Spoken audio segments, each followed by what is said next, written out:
A gente vai ver a teoria eletromagnética de um período da história da ciência que antecede a mecânica quântica. Então é também chamado de eletromagnetismo clássico. Vamos iniciar dando informações básicas relacionadas à eletrificação de corpos, como, por exemplo, a classificação de materiais em isolantes e condutores e como é a relação entre a carga em um corpo eletrificado e a carga de um elétron.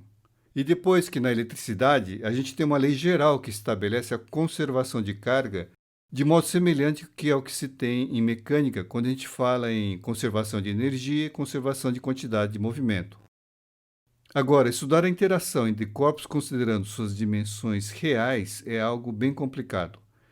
Então, se faz uma aproximação teórica em considerar o corpo como um ponto com uma certa quantidade de carga. E é isso que a gente chama de carga pontual. E é utilizando essa aproximação que a lei da força elétrica vai ser estabelecida e que vai levar a interessantes desdobramentos, como a gente vai ver naturalmente, paulatinamente. Vamos lá. Num capítulo inicial, a gente vai ver o que chamamos de eletrostática. Ela trata do estudo dos fenômenos elétricos quando todas as cargas e os corpos se encontrarem parados em relação ao observador. Nessa condição, a gente diz que o corpo, ou os corpos, ou mesmo o sistema, se encontra em equilíbrio eletrostático. E quando a gente falar em eletricamente carregado, significa que o corpo tem um excesso ou uma falta de elétrons. Então, o corpo carregado vai ter uma carga Q. Essa quantidade de cargas Q que um corpo vem a ter é um múltiplo de uma constante chamada carga elementar. Então, a gente tem que o Q é mais ou menos NE, na qual esse N é um número inteiro e o E é igual a 1,6 vezes 10 a menos 19 Coulomb. E o mais ou menos é para dizer se a carga é positiva ou negativa. Esse E é uma quantidade medida em laboratório, e o seu valor exato é igual a isso aqui que está entre parênteses. A gente não vai precisar de tantos algoritmos significativos assim, e a gente vai usar sempre o valor aproximado. Agora, por convenção, se atribui para o elétron uma carga negativa, e o valor numérico para sua carga é igual ao da carga elementar. Então, a carga do elétron é menos 1,6 vezes 10 a menos 19 Coulomb. Portanto, ela é negativa por convenção, hein? Se tivesse sido adotado como carga positiva, isso não ia mudar em nada toda a teoria eletromagnética. Bom, como a carga do corpo é determinada pelos elétrons, então se o corpo tiver um excesso de elétrons, a carga vai ser negativa e se tiver em falta, vai ser positiva. Convém a gente lembrar que a abordagem que a gente dá aqui é da teoria clássica. Ela antecede 1920. Portanto, não envolve conceitos de mecânica quântica. A gente vai tratar o elétron como bolinhas com uma carga negativa, e para o átomo a gente usa sempre o átomo de Bohr, que é um núcleo positivo, com os elétrons fazendo órbitas circulares e concêntricas em torno desse núcleo. Agora, fazendo as experiências em eletricidade, a gente distingue duas classes de materiais, que são os isolantes e os condutores. Aqui a gente não fala em semicondutores, que é uma coisa mais recente e não faz parte dessa abordagem clássica.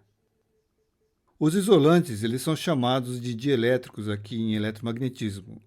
Eles são bem conhecidos e a gente pode citar como exemplo os plásticos ou polímeros em geral, como o nylon, PET, o teflon, e ainda a gente tem o vidro e por aí afora. E para os condutores a gente tem essencialmente os metais, onde a gente pode destacar o cobre, o alumínio e o ouro, que estão presentes em diversos eletroeletrônicos aí do nosso dia a dia. Embora esses materiais possam ser eletrificados, existe uma diferença muito grande no que se refere à mobilidade das cargas na superfície desses corpos e também na forma de carregar eletricamente esses corpos. Para carregar um isolante, usa-se geralmente a fricção. A gente pode pegar o corpo e friccionar ele com algum tipo de tecido. Vai ocorrer uma transferência de elétrons de um corpo para outro e no fim a gente vai ter o corpo carregado. Mas as cargas ficam no corpo, elas ficam como que grudadas na superfície. Elas não apresentam mobilidade, são difíceis de serem removidas e por isso não são muito usados na prática. Agora, com o condutor é bem diferente. Para carregar um condutor, basta ligar ele a um dos polos de uma fonte de corrente contínua ou fonte DC. Pode ser também uma pilha ou uma bateria, mas uma pilha de 1,5 volt ou uma bateria de 9 volts ela vai fornecer uma quantidade de cargas muito pequena para o corpo.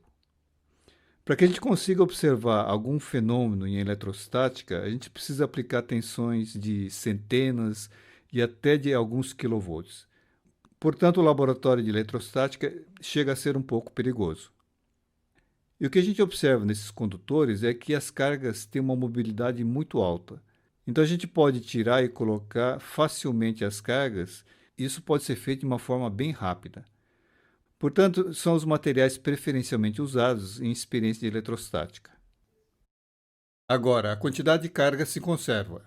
Considere, por exemplo, 4 corpos, 2 com carga Q1 e Q2 e 2 neutros, sem carga, que somadas me dão um total de cargas Q. Colocando esses corpos em contato, eu posso redistribuir a carga em cada corpo.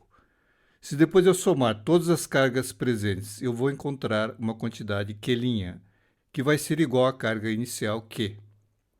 Então, num sistema com uma quantidade de cargas Q, independentemente daquilo que eu faça nele, a carga vai se manter constante.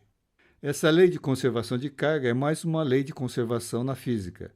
Ela está junto com outras leis de conservação, como a conservação de energia e a conservação de quantidade de movimento. Bom, então vimos que para carregar e descarregar um condutor é bem fácil.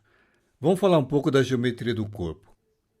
A geometria deve ser preferencialmente esférica. Qualquer outra forma que o corpo vá ter, eu vou criar acúmulos de carga em uma região mais do que em outras, e isso vai dificultar muito a medição. Mas o que vamos ver aqui não se aplica apenas para corpos esféricos. Na realidade, a gente faz uma aproximação teórica. A gente pega todos os corpos, independentemente da sua geometria, e converte eles a pontos, e cada ponto com uma quantidade de cargas Q. E a esse ponto com uma quantidade de carga Q, a gente chama de carga pontual. Agora, se você quiser ver algo que se aproxima de uma carga pontual nesse mundo real, seria um corpo esférico bem pequeno, o menor que você possa imaginar. Mas o tratamento matemático continua sendo ainda de um ponto matemático, um ponto com tamanho zero. E dessa forma, tudo que a gente falar daqui para frente em termos de corpos carregados, ela deve ser sempre interpretado como uma carga pontual. E outra coisa é que a gente não considera efeitos da gravidade. Mas então como é que a gente verifica isso na prática, uma vez que em qualquer experiência a gente tem a força-peso? Bom, basta trabalhar num plano horizontal. Por exemplo, se eu tenho 2 corpos, a força de interação elétrica vai estar nesse plano e a força gravitacional vai estar a 90 graus, ou seja, na vertical. Então ela não vai afetar em nada toda a interação elétrica. Então, para encerrar, vamos lembrar de 2 coisas que nós falamos. A primeira é que a carga se conserva, assim como a energia e quantidade de movimento. E tudo que nós falarmos daqui para frente em termos de corpos carregados deve ser tratado como uma carga pontual, ou seja, um ponto matemático com tamanho zero e com uma quantidade de cargas Q. É isso aí.